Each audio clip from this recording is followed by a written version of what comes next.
Olá pessoal, tudo bem? Hoje a gente vai ter o nosso primeiro tutorial em vídeo do Programação Eletrônica.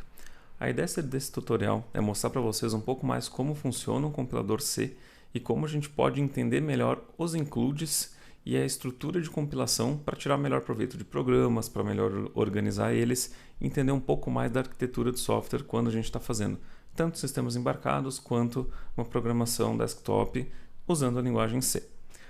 Vamos começar com um programa bem simples. Se vocês tiverem dúvida de como usar essa ideia que eu estou utilizando aqui, que é o CodeBlocks, tem um Hello World, um tutorial no blog, deem uma olhada, é recente, agora do mês de março vocês vão conseguir sair do chão aqui, configurar minimamente a plataforma e seguir esse tutorial em vídeo de hoje.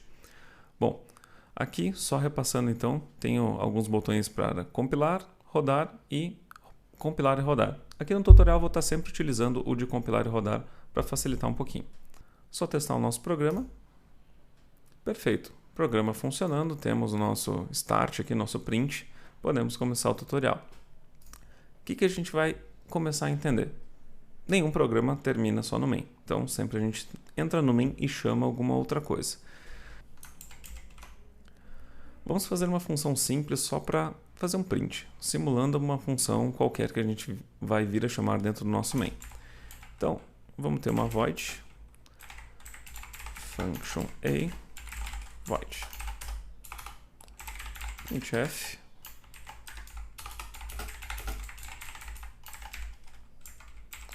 vou botar um /r/n só para a gente pular para a próxima linha e os prints ficarem organizados. Perfeito. Então, aqui a gente tem uma função que basicamente quando tu chama ela, vem um print no nosso console dizendo, opa, estou nessa função. Vamos chamar ela logo depois do nosso printf do main start. Vamos fazer o teste. Funcionou perfeito. Está na função A.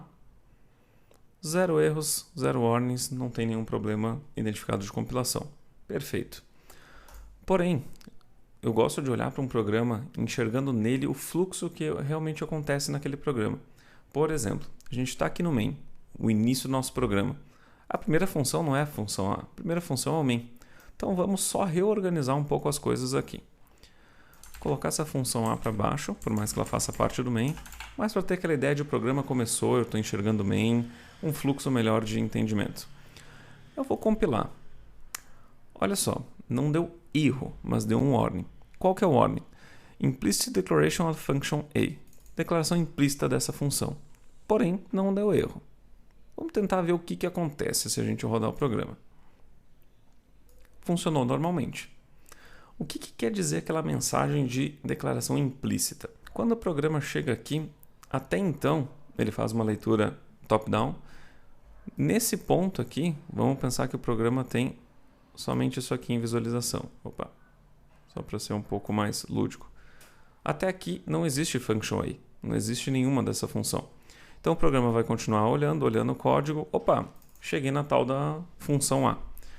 Ele vai executar, porém ele falou, é uma declaração implícita, eu não tenho certeza daquilo que eu estou chamando. Isso vai ficar claro quando? Quando a gente tiver algum tipo de dado diferente. Por exemplo aqui, eu poderia passar um inteiro para essa função. Na verdade, nesse ponto do programa, ele vai olhar e vai dizer, bom, beleza, tem uma função A, tem um número aqui, provavelmente um inteiro, eu vou tentar passar para ela quando eu achar. Compilou, rodou. Então, permanece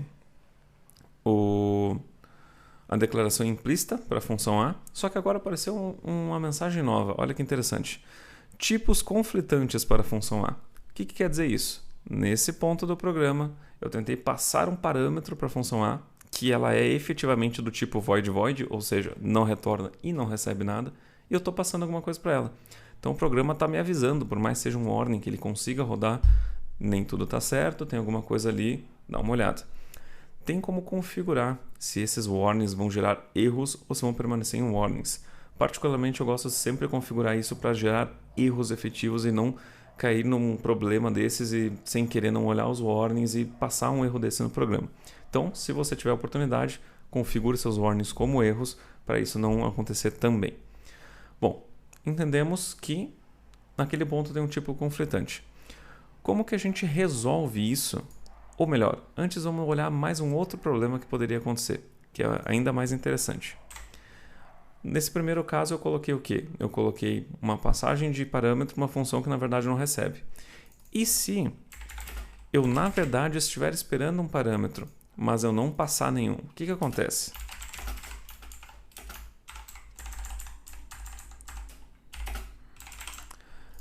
Eu alterei meu printf para basicamente colocar o valor do data junto nesse print. Porém, eu não estou passando nada aqui no function A. Vamos tentar rodar.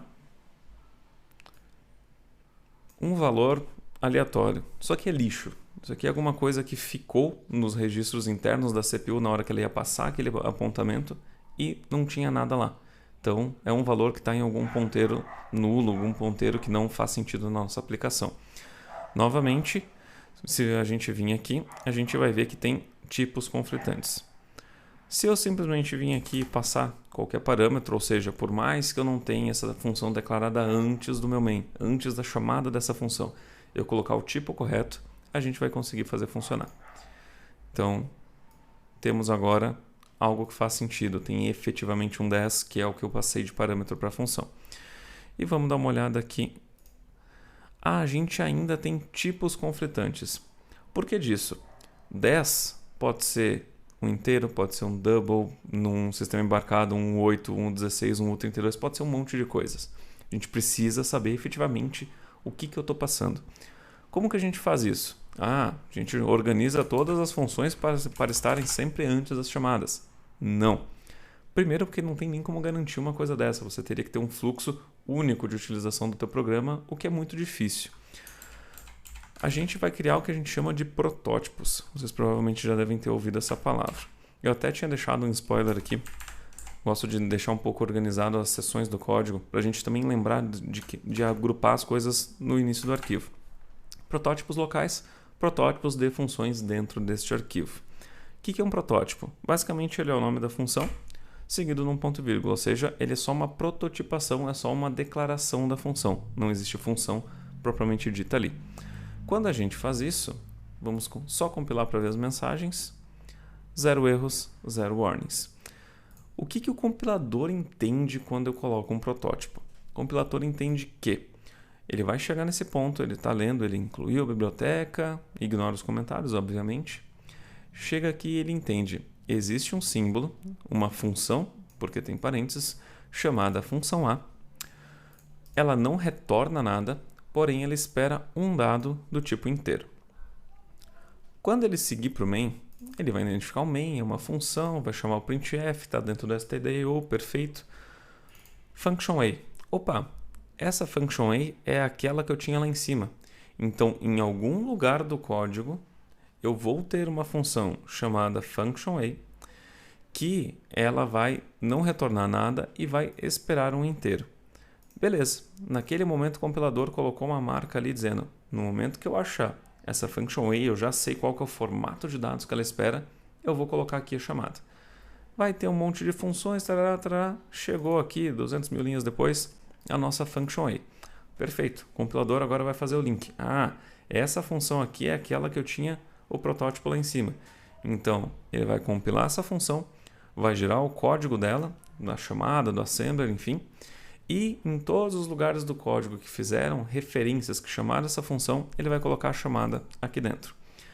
É assim que funcionam os protótipos. E de uma forma até estranha de pensar, porque simplifica muito o entendimento de C, é assim que o programa funciona para tudo.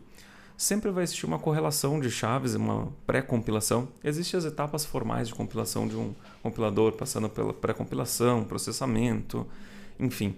Mas, de forma a entender basicamente como funciona, tudo que é um nome para o programa vai ser resolvido, precisa ser bem documentado o que esse nome é, o que ele espera, o que ele faz, qual que é o tipo dele, para depois acontecer essas trocas durante o programa.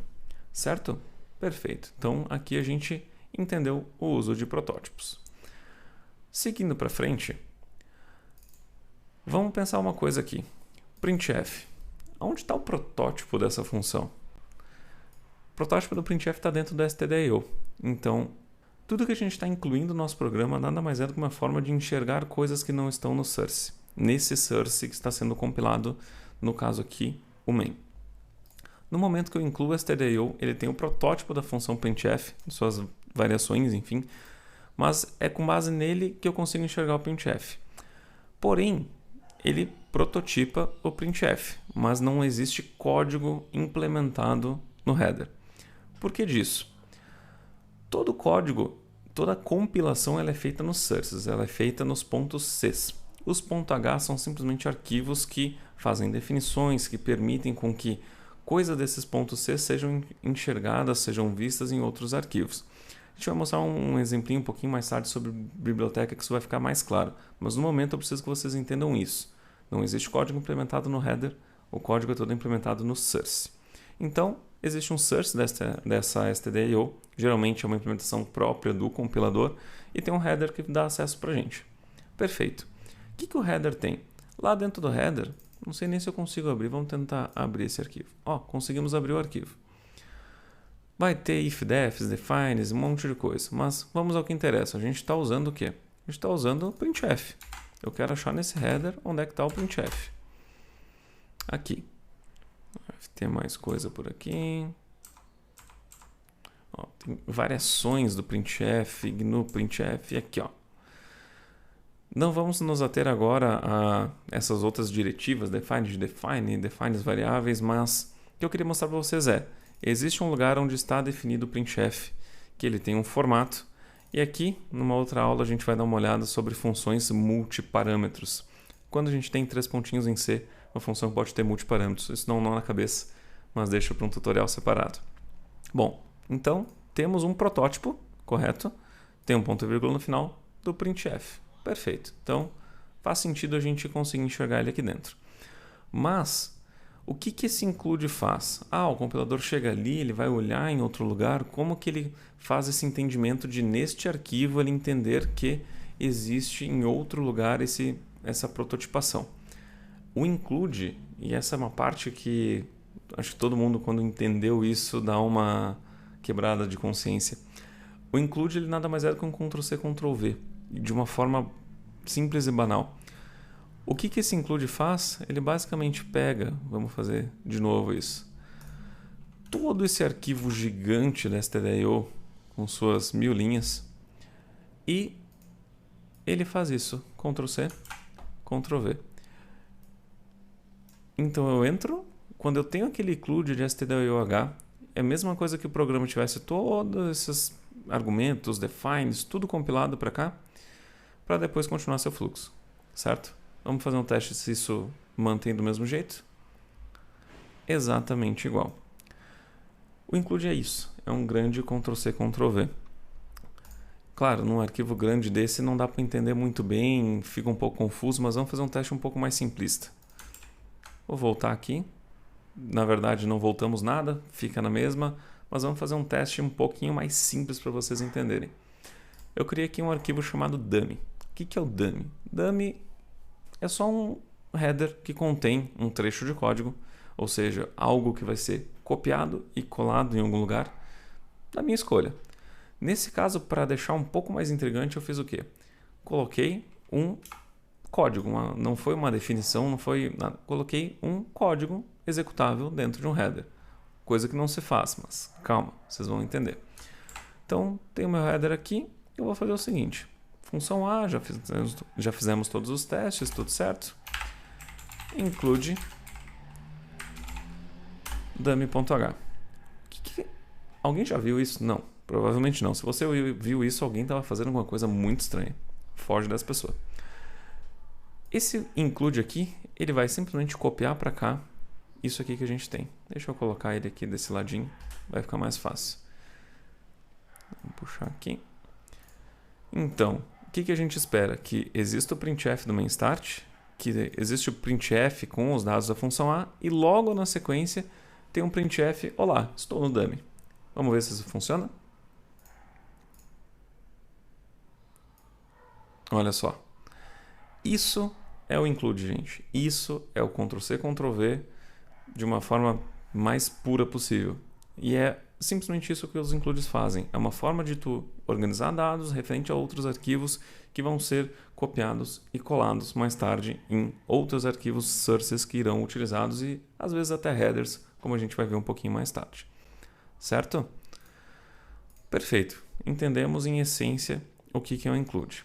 Agora, por que nas bibliotecas, vamos abrir então um exemplo de biblioteca, por que nas bibliotecas a gente faz includes? Em arquivos a gente tem sempre um source e sempre tem um include dele referente às definições, aos protótipos e tudo mais. Vamos entender um pouquinho. Aqui eu fiz uma biblioteca exemplo, tem aqui o .c e o .h dela. Opa, peraí aqui. No .c, basicamente ela tem o quê? Ela inclui a stdio, que é para poder enxergar o printf, e inclui a biblioteca .h, que é ela própria. Geralmente aqui a gente tem alguma definição de dado, de tipo, né? Algum define que é útil para a própria biblioteca, e a gente tem os protótipos de funções públicas. Então, uma estrutura muito simplista de biblioteca funciona assim. Quando a gente vir aqui para o main e dizer, bom, eu quero utilizar essa função aqui, library function a, main, eu quero usar isso aqui, que está em outro arquivo. Como que eu faço? Vamos chamar? Declaração implícita. Poxa, como que eu faço uma declaração não implícita disso daqui? Eu tenho que vir aqui, entender qual que é o tipo dela, voltar aqui no meu main, colocar um protótipo, compilar, e não deu erro, não deu warning. Porém, isso não é eficiente, a gente não tem as coisas organizadas. Eu tenho uma função nessa biblioteca. Pensa se eu tivesse 1000. Então, eu não posso fazer isso para todas. Por isso que a gente organiza isso no header, que inclui os protótipos públicos, e a gente consegue, então, com base disso, vir aqui, incluir nosso library, conseguir 0 erros, 0 warning, fazer a chamada da função e novamente estamos aqui. Estou dentro da função A da biblioteca. Perfeito, funcionando. Conceito mais simples de include utilizado em uma biblioteca externa, utilizada em outro arquivo. Perfeito. Porém, agora é a outra parte que a gente entende um pouco mais o que o compilador efetivamente está fazendo. Quando eu estou dentro do main, eu estou então copiando para cá o stdio_h e estou copiando para cá todo o library, ou seja, basicamente eu estou fazendo isso daqui, correto? Beleza, já entendemos que é um Ctrl+C, Ctrl+V. Quando eu faço isso, eu tenho que lembrar de uma coisa, que é uma das premissas do C. Quando o compilador está em um source, aquele source ele age como se ele não conhecesse ninguém. Ele acredita em protótipos externos, sim, porém, ele vai fazer toda a compilação e vai gerar seus símbolos, toda a parte dos objetos desse arquivo. Quando ele vier aqui, começou pelo main, foi lá no library, compilou o library, daqui no library ele vai utilizar o stdio e tudo mais, ele vai compilar essa função A, vai deixar guardado num canto. No main ele vai compilar todo o main e, focando agora na função A, ele sabe que tem alguma coisa que em outro lugar do código ele vai fazer uma correlação.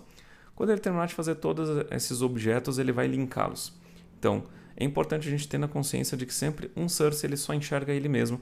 Ele acredita com base em protótipos que estão bem definidos, sabendo quais os tipos de variáveis que vão ser chamadas, que em outro momento da compilação posterior vai ter um link dessas variáveis. Isso é muito importante a gente entender para utilizar corretamente os includes, protótipos, não sair fazendo variável global doidado, fazer acessos mais condizentes de variáveis, fazer métodos get, métodos sets, e em casos em que for preciso fazer variáveis globais, seja por desempenho, eu tenho pouquíssimos ciclos de clock entre uma entrada de uma interrupção e fazer um acionamento, um desacionamento de um MOSFET para não queimar o motor, mas se eu precisar fazer isso e eu precisar usar uma variável global, desde que eu saiba essa estrutura de que as coisas se correlacionam no fim da compilação, eu consigo pensar um pouco melhor na arquitetura desse código.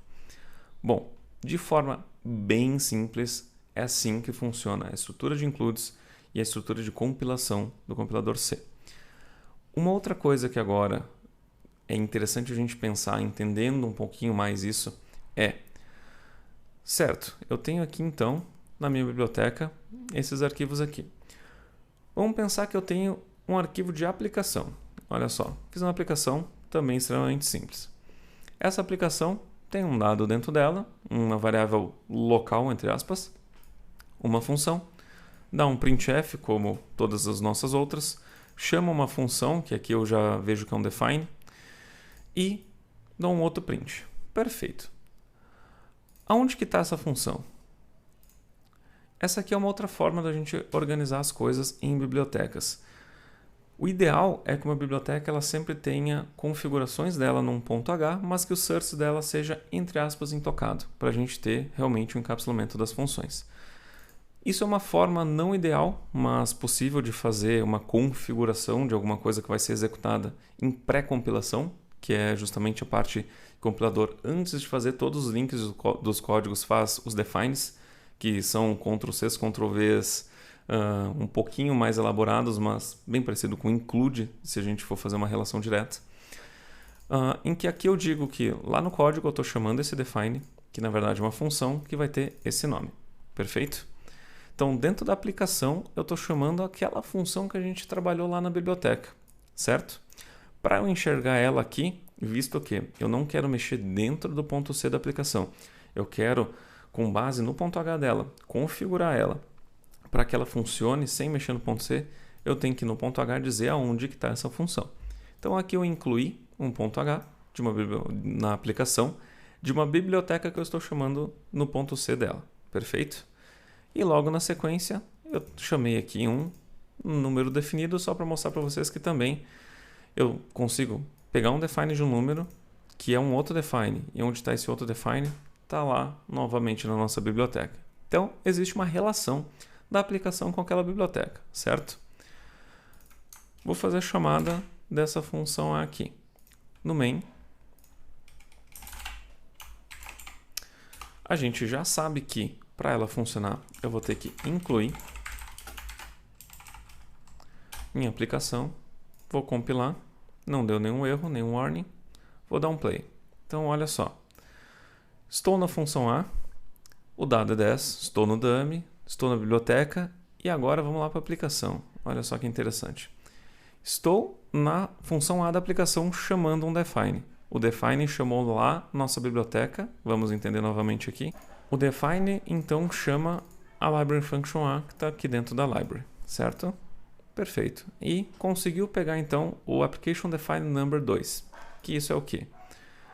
Veio aqui, pegou um printf, pegou um define. Esse define estava definido aqui, que é uma definição já feita lá no library.h. Ou seja, temos um main que chamou uma aplicação que se utilizou de coisas de uma biblioteca, o que é uma coisa extremamente comum. Olha só, quando a gente faz isso, vamos pensar um pouquinho lá atrás na nossa estrutura de includes. Includes são o quê? Grandes, Ctrl+C, Ctrl+V. Perfeitos. Então eu estou aqui no main, eu chamei a library, copiei todo o library.h para cá.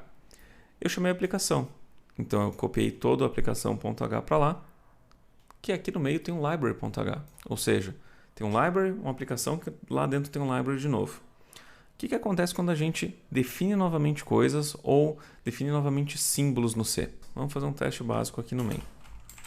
Typedef enum,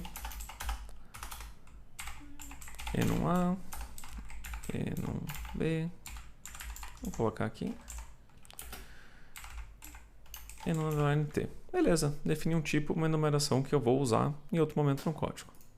Compilei, 0 erro, 0 warning. Ah, mas eu vou, sem querer, depois de muito código, vou acabar colando esse código aqui e fazendo a mesma definição. Redeclaração, tanto dos enumeradores quanto do nosso tipo. Vamos agora pensar no nosso caso real. Library.h. A gente tem justamente uma enumeração. Eu vou tirar isso aqui e eu já vou explicar para vocês, ou melhor, vou deixar aqui comentado e aí eu vou explicar para vocês o que isso faz. Compilei. Redeclaração do enumerador A. Porém, ele só está na library.h. Mas vamos lembrar que dentro do main.h eu vou copiar toda a library, copiar a aplicação, que dentro da aplicação tem a library de novo. Então eu estou efetivamente com exatamente 2 vezes esse código dentro do meu main.c, que é onde deu o erro. Como que a gente prefine que duas coisas iguais sejam redefinidas, reincluídas dentro de um source, seja lá onde ele estiver, seja lá quem chamar numa estrutura de includes essas coisas? Com os chamados headguard defines. Headguard nada mais é do que um cara para te resguardar de que tu não vai dentro de um source fazer novamente uma definição. No momento que a gente faz essa diretiva de pré-compilação, se você não entende muito bem isso, a gente vai fazer uma outra aula específica em diretiva de pré-compilação, defines, undefines, nunca use isso, if-defs e tudo mais. Bom, de forma bem sucinta, if and def. Se não está definido esse token, ele vai definir. Definiu ele a partir de agora está definido. Tudo isso aqui acontece, fim da definição. Se novamente eu vier aqui, testar logo aqui embaixo, se não está definido esse token, e eu fizer qualquer coisa, olha só, já ficou cinza. Ah, mas o cinza é de outra coisa. Não, o cinza quer dizer o quê? Está tudo esmaecido aqui. Nesse momento, o token já foi definido. Então, se eu copiar duas vezes todo esse trecho de código para qualquer source, a primeira vez que o source encontrar esse trecho de código, ele vai definir esse token, e depois, quando ele tiver os seus enésimos outros includes, ele não vai executar esse código, vai ser a mesma coisa de que, se não está definido, isso não acontece. Quando a gente volta para cá, a gente pensa que a gente copiou então. Vamos fazer isso aqui bem do jeito certo. Copiamos então para cá o nosso library. Opa, acho que não deu um Ctrl C. Copy. Copiamos para cá todo o nosso library. Vamos copiar agora a aplicação. Copiamos a aplicação e novamente tem o include do library. Vamos de novo copiar o library. No momento que eu copiar esse library aqui, olha só, aqui dentro ele já ficou esmaecido. Então isso quer dizer o quê? Daqui até aqui, ou seja, desse if and def até o fim dele, é a segunda vez, ou maior do que a primeira, né, que o library está sendo incluído. Então, ele não vai efetivamente compilar nada do que está dentro desse if-def. Se a gente vir aqui compilar, 0 erros, 0 warnings, a gente consegue executar tudo da mesma forma como a gente fez antes. Então, voltando aqui para modo normal, é para isso que existem os headguards dentro dos headers, certo? Então, hoje a gente viu como funcionam os includes, como o compilador olha para eles, o que precisa ser colocado em includes, os protótipos, como que essa estrutura toda de, vamos chamar de pré-compilação, mas é a estrutura de compilação de olhar as variáveis, entender os tokens, entender as correlações, fazer as chamadas, e tudo isso vai te ajudar a fazer um código melhor, pensando em como o compilador C funciona. Nas próximas aulas a gente vai ver também como que a gente consegue proteger contra acessos. Sim, a gente consegue proteger. Mesmo se a pessoa quiser dar um include, quiser colocar um protótipo na função, a gente pode fazer com que ela não seja visível fora. E como a gente efetivamente encapsula uma biblioteca. Uma proposta simples, porém fácil de utilizar, que garante reaproveitamento de código e garante que tu tenha maior isolação, tanto do teu C quanto do teu ponto H. Então, a gente vai ver isso daí. Não vou me estender muito, mas tem muita coisa legal para a gente ver nas próximas aulas. Até mais, espero que isso tenha sido muito útil para vocês. Deem um joinha lá no YouTube se vocês estiverem vendo por dentro do blog. Se vocês estiverem vendo pelo YouTube, vão lá até o blog, sigam, deixem um like no post também e espero contar com vocês nos próximos posts. Até mais, um abraço.